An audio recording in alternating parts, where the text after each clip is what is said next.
Happy Friday, guys. I'm Aaron from PhoneDog.com, and this is episode 1 of Ask the Dog. As you know, or if you've seen the videos, you probably know December 31st is my last day. And as a result, in a video that I posted on YouTube, I was like, send me your questions, all those things you've always wanted to know about the backstory of how the business is run, or a personal question about me, or just anything random, my favorite candy bar, etc. And I'll do my best to answer those in a series of videos. Well, this is episode 1 of what I'm titling Ask the Dog, where you can ask all these questions. And I've got a list of a few questions right now that I'm going to roll through with you. Let's do it.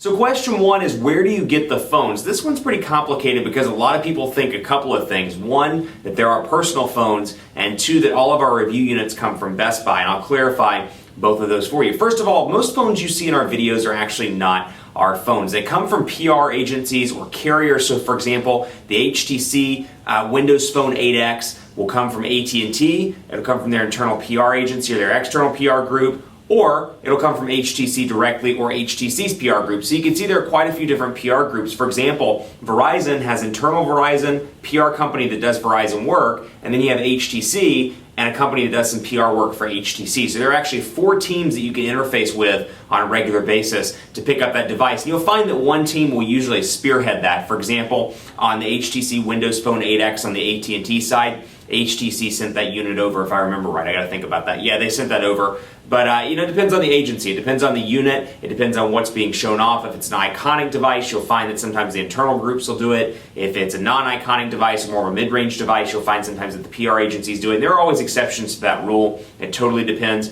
on the agency. It totally depends on the carrier or the manufacturer.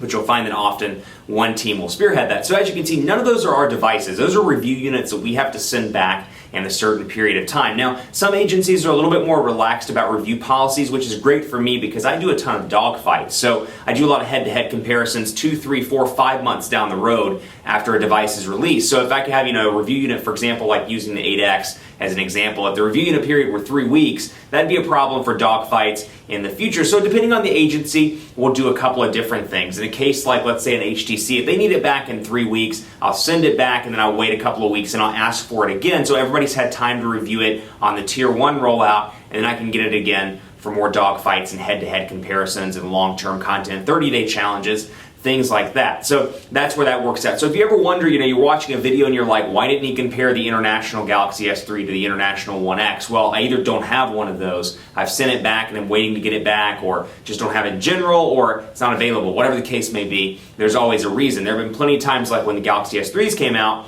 I had a couple of those that went back, and then I ended up getting more, again, for dogfight comparison. So it's all a logistical thing. I've got spreadsheets on the back end that I keep track of all the devices, where they go, who they go to, and if I need to request those again in a month or not. And then again, like I said, some are very relaxed, where they'll give me, 2 or 3, 4 or 5 months where I can review something and I can get it back to them at my leisure so I can take care of all the content that needs to be done on the PhoneDog side. So question 2 is kind of a follow-up to that question. Are the phones ours? No, those phones aren't ours. This would be equivalent to you walking into Best Buy and stealing a phone. And this is something that I have to tell people on a regular basis. These phones are not ours. So when you hit me on Facebook or Twitter and say, hey, love that Lumia 920, really need a phone, can you give me that phone? That phone's not my property in most cases. So unfortunately, no, I can't give you that phone. That's the property of Verizon or their PR agency, or HTC or their PR agency. So those phones are not mine to keep. Those are review phones that always end up going back. Now that said, we have a partnership with Best Buy Mobile where they provide us with a set number of devices per year, but we always turn those around and give those in the One Paw Bandit game, and as part of that stipulation, that's why you see them mentioned in videos on a regular basis. We have a video advertising partnership with them, and in turn they give us a ton of phones, and that's what keeps the One Paw Bandit game going. So anytime you see phones being given away on the One Paw Bandit game, with the exception of the occasional time where a company will reach out to me and say, hey Aaron, I want to market on One Paw Bandit for 1 month. You'll see like Sprint do this or another company do this. We want to do this for 1 month. We want to give away iPod Nanos or iPod Minis or iPod Shuffle, something like that. And then iPod Minis, not iPod Minis, iPod Nanos. And they'll move from there and they'll do it for like a 1 month kind of thing. So that's what that is. The Best Buy Mobile stuff, in-ad sponsorships on the video side, and then they give us free phones that we give away on the One Paw Bandit game.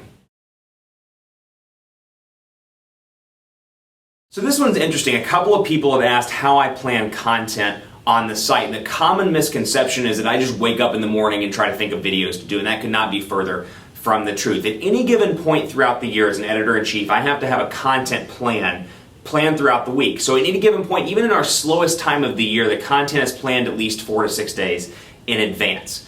In busy times of the year, like Q4, which is what we're in right now, the holiday season, content's planned anywhere from 2 weeks to 4 weeks in advance. So when you see a dogfight, for example, right now, did a dogfight yesterday between the 1X Plus and the Galaxy S3. That dogfight's been on the calendar for about 3 weeks, and I have to plan that far in advance. As it stands right now, I'm working on a content plan for Taylor and David, and they can take this if they want to on January 1st when I'm no longer with the company. But I'm working on content stuff and was working on content stuff prior to my departure, all the way up in early February. So as you can see, a lot of times, especially in the busy times of the year, there's a lot of planning involved. There's a lot of planning depending on events and things going on. CES is the beginning of the year, so I've got to make sure coverage is full throughout CES and all the way through January and February. Mobile World Congress will pick up in February. So in these busy times of the year, it's really important to make sure that you have content planned. So it's not something where I just wake up and decide. Obviously, news comes through, and my news department, Alex, works on that as he needs to. But with the long-term content, what we define in the business as long-term content, videos, reviews,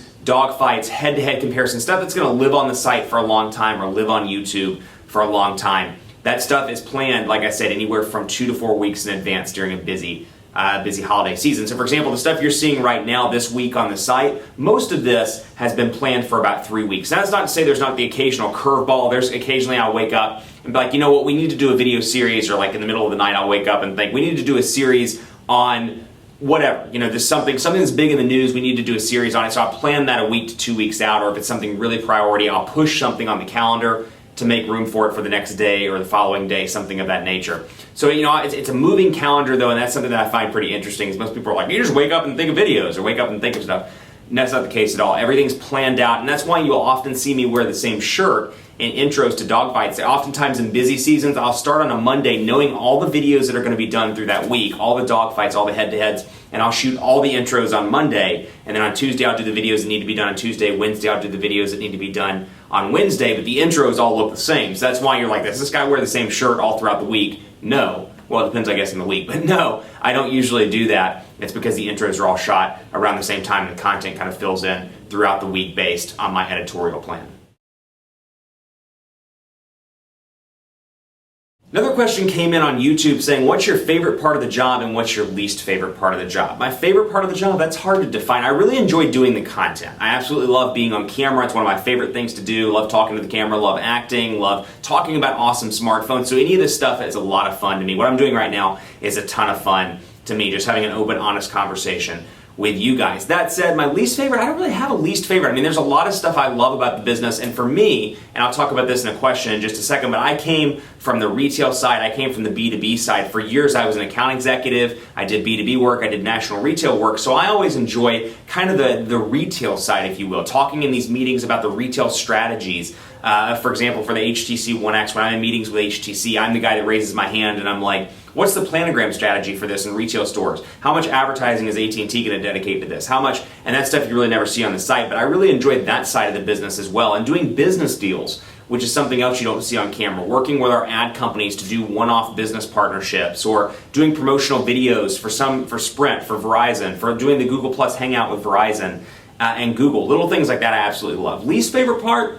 Probably, that's a tough call. I don't really have a least favorite. The hardest thing is trying to explain to people what I do, because most people are like, you just do videos all day. And I'm like, videos are about 30 to 40% of what I actually do. You don't see the conference calls and the ad planning and the strategy and the editorial plans and all the stuff that goes behind the business, because this is a business. The business of what we do. That stuff is a lot of fun, but because you don't see it on camera, a lot of people assume it just doesn't happen. And even my mom will call me and be like, did you make any videos today? And I'm like, no. First of all, my mom does not talk like she's 90 years old, but I'm like, no, I didn't make any videos today because I was stuck on conference calls, and in the editorial plan I didn't have anything written out because I knew I was going to be on calls or be in meetings or be in something of that nature. So it's kind of frustrating when people don't understand that and they assume, it's like, oh, you just do videos, or you just wake up in your pajamas, or you just, you have an office? And I'm like, yeah, I have an office, like it's typical business. So that's probably the part that's, I wouldn't say least enjoyable, but it's the part that's hardest to clarify when you're meeting with people or you're talking to people that don't understand how the business works. Next question, my favorite phone ever. That is probably the hardest thing I've ever thought about. Let me think. Favorite phone ever was probably, I have really good memories with the LG VX6000. Actually, you know what? I know what my favorite phone was. It was the Motorola V710, if you remember that device. Awesome flip phone. Had it on Verizon when it came out. Loved that phone. Treated it like my baby. I remember for weeks that thing, like I was so careful when I took it out of my pocket, and it had that color screen. You could change the colors of the themes. That was a hot device back in the day. That was my very current favorite device. You know, I mean, there are certainly iconic devices. Like, there are things that I remember, and especially in this business where I review, I'm up to like 160 something phones that I've reviewed this year in some way. So when you review that many phones, you remember the iconic ones, and I can tell you some of those. Of course, the iPhone 5, Galaxy S3, the Galaxy Note 2, all very iconic. The HTC Evo 4G when it came out, very iconic. Motorola Razr, the original Razr, very iconic there until they started doing hundreds of different Razr variants, but that was a popular one. LG VX6000 will always be one of my favorites, and like I said, the Motorola 710, the V710, and the follow-up, the E815, although the 710 was kind of the hot device. So if I had to pick one, I'd probably say that, but there have definitely been some iconic devices that as a reviewer I'll always remember.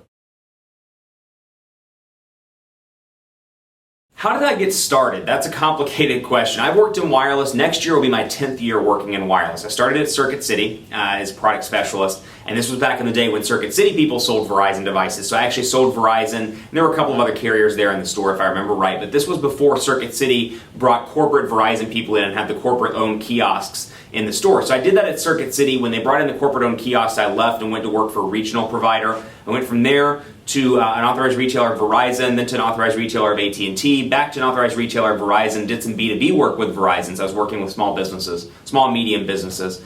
Then I went from there, worked for Alltel for a week, accepted a job at Helio, if you remember them. I was their account executive for the Carolinas region back when I lived in the Carolinas. And that was an awesome job. I had 60 stores under me. I traveled all throughout the Carolinas all the time, was constantly traveling, and had meetings with the store owners and helped them grow their business. That was a fun job. So I was an account executive with them. Let me think. T-Mobile. I worked for Sprint after that on the retail side. Then I worked for T-Mobile on the national retail side. So I worked with Sam's Clubs. I worked with Best Buys. I worked with some of the big box retailers to try and grow and help their strategies. And then from there, I took a part-time job at PhoneDog. And I had done some part-time written stuff all throughout the period. I did some part-time written stuff for Boy Genius Report back in the day. Did some part-time written stuff for Mobile Burn back in the day. But then I took a part-time job with PhoneDog, which worked into a full-time news editor job. Then I was promoted to senior news editor. Then I was promoted to managing editor. And then I was promoted to editor-in-chief. And that's where I stand right now. So long history in wireless, a lot of different avenues too. But mine's interesting because I kind of came from the retail side, came from the B2B side. So I bring in kind of a different approach as opposed to what some people bring in where it's all journalistic. Mine's kind of the retail side. So like I said in an earlier question, I'm that guy that asks questions like, what's the retail strategy for the 1X Plus? What's the retail strategy for the Galaxy S3? And I think about these things like, Galaxy S3, available on 5 different carriers, it's going to sell well because everybody's going to have it on their respective carrier as opposed to like a 1X Plus, which is only available on AT&T, or an Evo 4G LTE, which is only available on Sprint. Those retail dynamics can really make or break a device, and that's something I think about given my years in retail on the B2B side, on the national retail side, and on the account executive side.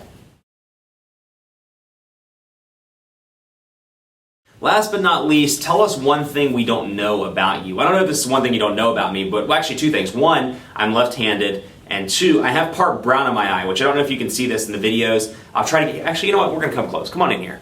I don't know if you can see, it's kind of dark without the lights, but I'll bring it down there so you can see. I have part brown in that eye, and it's a little chunk of brown, and that's something to distinguish me. So if you ever see somebody laying out on the ground and you're like, that guy looks like PhoneDog Aaron, maybe he's taking a nap, open my right eye and see, or your left eye, my right eye, and see if it has part brown. If it has part brown, it's definitely me taking a nap, so you probably want to leave me alone to take that nap. This wraps up the questions for Ask the Dog episode 1. Episode 2 will be out shortly, so hit your questions, or get your questions rather, in the YouTube comments below. Hit me up on Twitter at Aaron C. Baker. Hit me up and keep in touch after the end of December too. My Facebook page, facebook.com/HiAaronBaker. Love to hear from you. I'll take questions from there. I'll take questions from the Twitter account. I'll take questions from the work Twitter account at PhoneDog_Aaron, which after December 31st will no longer be mine, but I'll have it up until then. So hit me with questions there. Look forward to doing episode 2. I'm enjoying these questions, so hit me with any that you may have, and I'll see you next time.